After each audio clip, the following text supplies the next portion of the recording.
diálogo es, como se llama, la obra en que se recogen todas las revelaciones que tuvo Catalina, no tanto escrita por ella, sino por su padre espiritual, Fray Raimundo de Capo, al cual citábamos antes. Y en este diálogo aparecen ideas impresionantes y denuncias impresionantes. Refiriéndose a los pastores de la Iglesia, le decía Dios mismo a Catalina: dejarán de corregir al que está en puesto elevado, aunque tenga mayores defectos que un inferior, por miedo de comprometer su propia situación o su vida. Reprenderán, sin embargo, al menor, porque ven que nada los puede perjudicar ni quitar sus comodidades. Es decir, Cristo se está quejando a Catalina de todos esos obispos que son fuertes con el débil, pero débil con el fuerte, porque tienen muchos intereses creados, extraños a la gloria de Dios. Obispos de entonces y de ahora, viendo pecar a sus súbditos, fingen no verlos para no encontrarse en el trance de castigarlos, o bien si los castigan, lo hacen con tal blandura que se limitan a pasar un ungüento sobre el vicio, porque temen siempre desagradar a alguien y dar lugar a pendencias. Esto nace de que se aman a sí mismos. Es Cristo quien le hace entender esto a Catalina, que lo hace a su vez escribir. Pero es el mismo Jesús, fundador divino de la Iglesia, que ha brotado de su costado abierto en la cruz, quien se queja de estas actitudes de sus lugartenientes, que son los pastores, obispos, sacerdotes. Hay una insistencia machacona de Catalina, al ser recipiendaria de estas revelaciones, de la incompatibilidad entre la verdadera caridad evangélica y el egoísmo interesado, taimado, cobarde, temeroso de los pastores. Para ella, como para todos los santos, en los antípodas del buenismo imperante actualmente, o del desenfoque de las cosas siempre, para ella Cristo no ha venido a traernos un pacifismo buenista, acrítico, puritano, timorato. No he venido a traer paz sino espada, dice él en el Evangelio. Y he venido a enfrentar el padre con el hijo, la suegra con la nuera, etc. Porque bajo ese falso pacifismo, que es la paz de los tibios, se desarrolla el mal mejor que el bien. Cristo ha venido a traer un bautismo de fuego y de sangre, no de ungüentos y de blandenguerías. El cuerpo místico de la Santa Iglesia, escribe Catalina a un monje, está rodeado por muchos enemigos, por lo cual ves que aquellos que han sido puestos para columnas y mantenedores de la Santa Iglesia se han vuelto sus perseguidores con la tiniebla de la herejía. No hay pues que dormir, sino derrotarlos con la vigilia, las lágrimas, los sudores y con dolorosos y amorosos deseos, con humilde y continua oración. Catalina no se anda con circunloquios, no es amiga de eufemismos. Es una mujer joven, en pleno siglo XIV. Es muy raro que una mujer en esas características, condiciones, hable tan claro como habla ella y sepa tan evidentemente las cosas como ella las sabe. Por eso las llama por su nombre. Y para Santa Catalina de Siena, los pecados que en su tiempo más degradaban al clero eran 3. Cada vez que leo esto, pido con toda mi alma al corazón de Jesús, sumo y eterno sacerdote, a Santa María, reina del clero, a San José bendito, custodio de las vocaciones, que los pecados que entonces denunciaba Catalina en su siglo XIV no sean los mismos que existen hoy en el XXI. ¿Por qué eran estos tres pecados? La lujuria, la avaricia y la soberbia. Y esto es lo que había que reformar. La esposa de Cristo es siempre santa, purísima, eternamente joven, sin mancha ni arruga, virginal, transmisora de gracia. Por eso Catalina ama apasionada incondicionalmente a la Iglesia. Y esa esposa de Cristo, purísima, inmaculada, casta meretrix la llamaban los padres. Immaculata ex maculatis, la inmaculada hecha de manchados.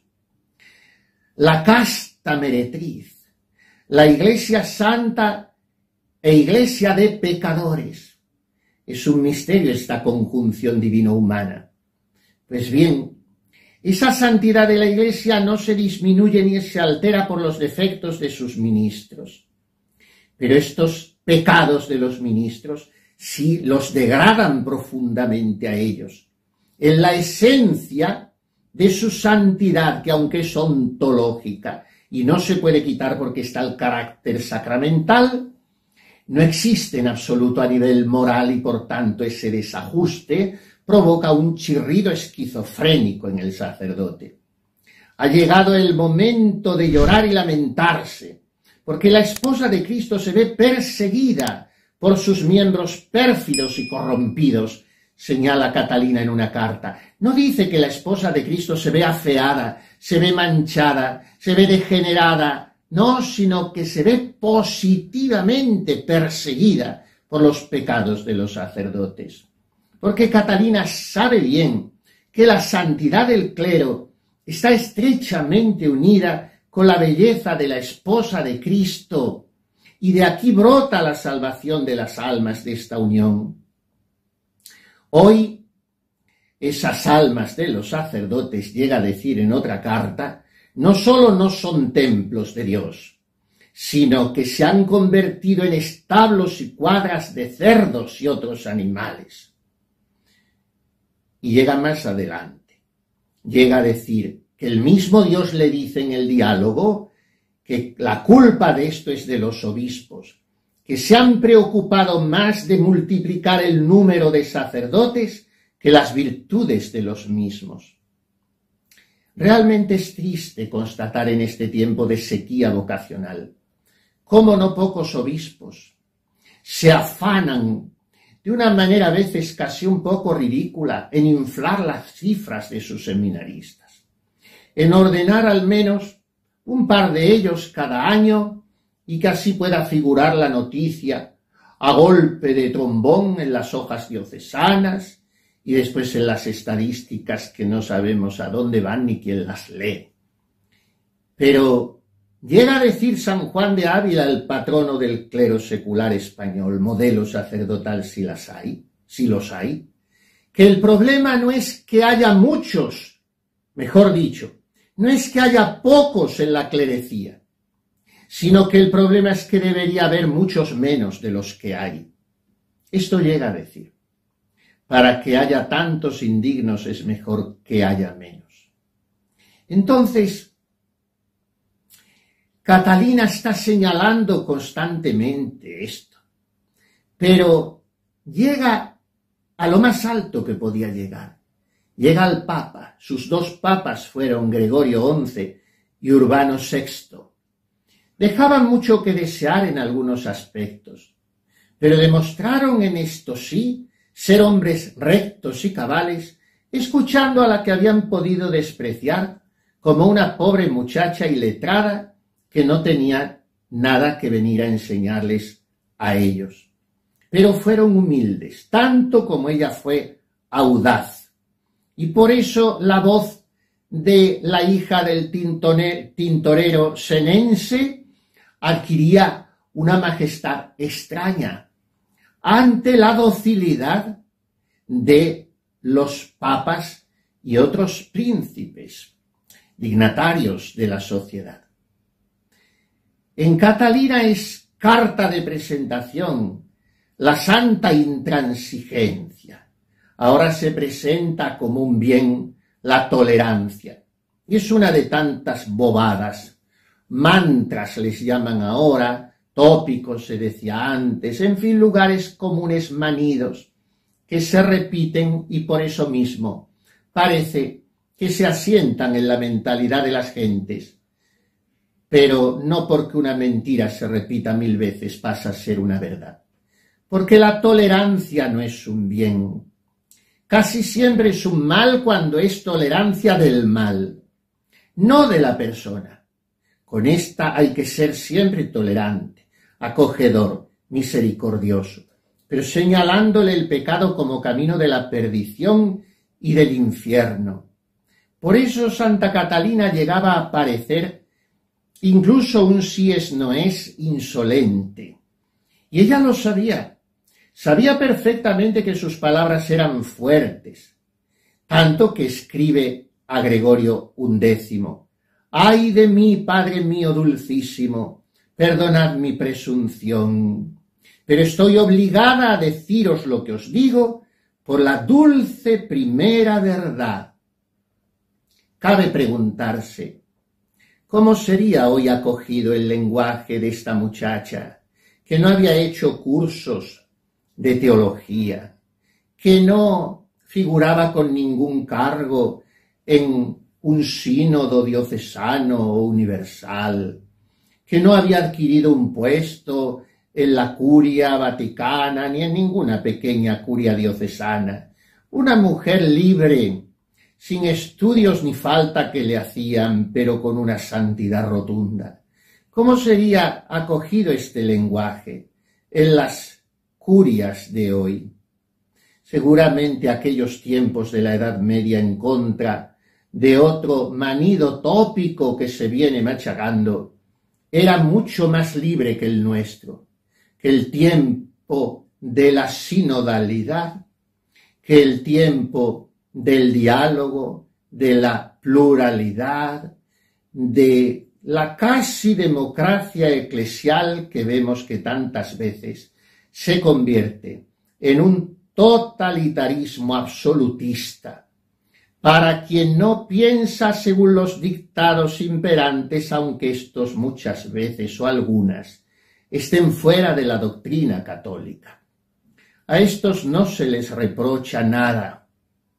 A quien levante humildemente su voz, presente algunas dudas, en latín se llaman dubia, o exprese su perplejidad, a este se le margina, ningunea, silencia e inhabilita. ¿Qué se hubiese hecho hoy con Catalina de Siena?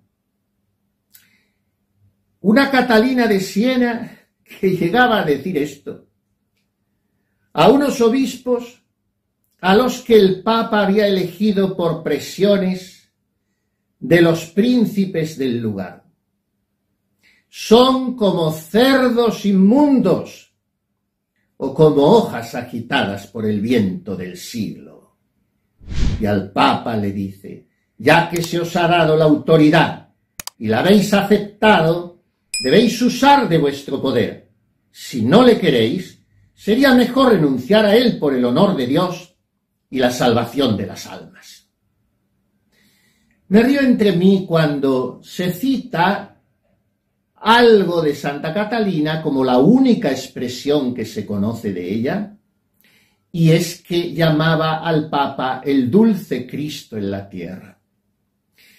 ¿Por qué me hace gracia este exclusivismo tan romo en el conocimiento de la doctrina de esta santa? Suele pasar cuando se cita una sola cosa de alguien, porque se desconoce el contexto. Quizás Santa Catalina haya sido la santa más papista que ha existido en la historia de la Iglesia, habiendo sido la más insolente con el Papa. Quizás Santa Catalina haya venerado más que nadie la dulzura del misterio del vicario de Cristo en la tierra y haya reprochado más que nadie al hombre que ostenta ese munus de lugarteniente de Jesucristo. Es difícil entender esto hoy para nosotros, hijos de un tiempo papólatra. Hace décadas se nos viene enseñando que todo lo que disponga el Papa, lo que diga, lo que se le ocurra, lo que nombre, lo que decida, es punto menos que sacrosanto. Es desde el inicio infalible, cuando infalibles son muy pocas cosas, del magisterio pontificio.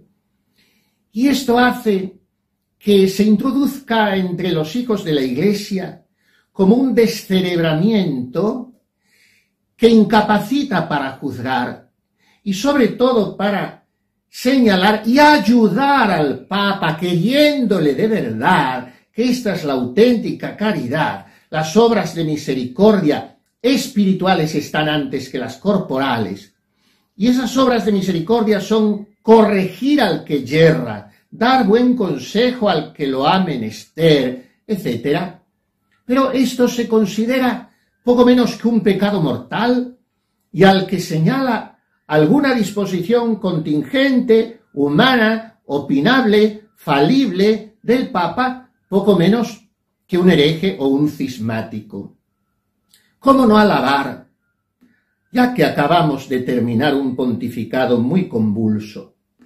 No he hablado nunca de él en los 12 años que ha durado y tampoco voy a hacerlo ahora. Tendremos ocasión de hablar de otros papas. Pero ¿cómo no alabar, aplaudir a los cardenales, muy pocos, obispos, casi menos aún, sacerdotes y seglares del mundo, que han dicho: Santo Padre, humildemente, esto no puede ser así. No se pueden dar bendiciones a la práctica de la sodomía. No se puede abrir las puertas del tabernáculo para que comulguen los adúlteros. No se puede decir que todas las religiones son caminos para llegar a Dios. Y tantas otras cosas. No se puede.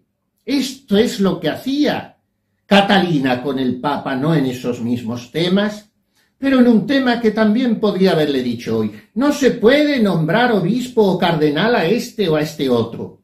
Son personajes indignos, no tienen la fe católica, no defienden la moral católica, no expresan la ejemplaridad de un buen pastor. Esto lo han hecho los santos. Y esto es dar un mentís a todo servilismo que busca en el fondo consciente o inconscientemente un interés de poder o de mantener el estatus. Qué poco que ver con la actitud de Santa Catalina. Se os ha dado la autoridad, le dice al Papa, y la habéis aceptado. Por tanto, si no usáis bien de vuestro poder, renunciad a él por el honor de Dios y la salvación de las almas. La que dice esto al Santo Padre es la misma que le llamaba el dulce Cristo en la tierra, y no dejaba de llamarle así, porque llega a decir: aunque sea un demonio encarnado, hay que obedecerle porque tiene las llaves de esta sangre, las llaves de la sangre de Cristo. Es su vicario, pero cuando use mal de esas llaves, hay que advertirle también. En otra carta dice al Papa que se ha enterado de que va a nombrar un grupo de cardenales. Para gloria de Dios le recomienda que escoja hombres virtuosos, porque si obráis de otro modo, le dice, ofenderéis a Dios y perjudicaréis a la Iglesia, por lo que Dios nos castigará. Yo me pregunto, ¿por qué no habremos tenido alguna Catalina que en los últimos pontificados, cuando se elegían personajes indignos para el cardenalato, no ha señalado esto a los diversos papas? Su mismo amor al Papa llevaba a Catalina a dirigirse a él con energía, instándole a que fuese coherente con su ministerio altísimo. porque ella había tenido como el santo descaro de enfrentarse a Jesucristo y decirle: quiero que tu vicario sea otro tú. Qué súplica estupenda para estos días de precónclave. Nos han anunciado hoy mismo que el cónclave empieza el 7 de mayo. Todos son cábalas. Se habla más del Papa, del que ha muerto o del que vendrá. De momento, sobre todo del difunto, porque al otro no le conocemos, está por venir. Se habla más que de Jesucristo. El Papa era así, ha dicho esto, este era su estilo, y la cercanía, y los pobres, y el diálogo, y la misericordia, en fin, una misericordia a veces de difícil inteligencia en según qué modos de practicar, pero se habla de esto y yo pienso, ¿por qué cada vez que dicen el nombre del Papa no dicen cuánto mejor sería el de Jesucristo? Hablemos del estilo de Jesucristo, del corazón de Jesucristo, de la misericordia de Jesucristo, del amor a los pobres de Jesucristo que han practicado todos sus seguidores a lo largo de 2000 años. No es ahora cuando ha empezado la iglesia de periferias, no ha empezado ahora a ser la iglesia un hospital de campaña, no ha empezado ahora la iglesia a estar en salida en busca de los pecadores. Esto viene desde el buen pastor, pero señalando al pecador: en adelante no peques más. Pues bien, Cristo había oído esta palabra de Catalina: quiero que tu vicario sea otro tú. Este es el Papa que hemos de pedir, alter Christus, porque tiene mucha mayor necesidad de perfecta luz que los demás, puesto que Él ha de dárnosla a nosotros. Por eso, mientras que Catalina hablaba del Papa siempre con tanta reverencia a todos, a él mismo le reconvenía serenamente en sus cartas, llena de santa libertad de los hijos de Dios y con la sencillez de un niño que no esconde nada de lo que piensa y cree que es conveniente decir.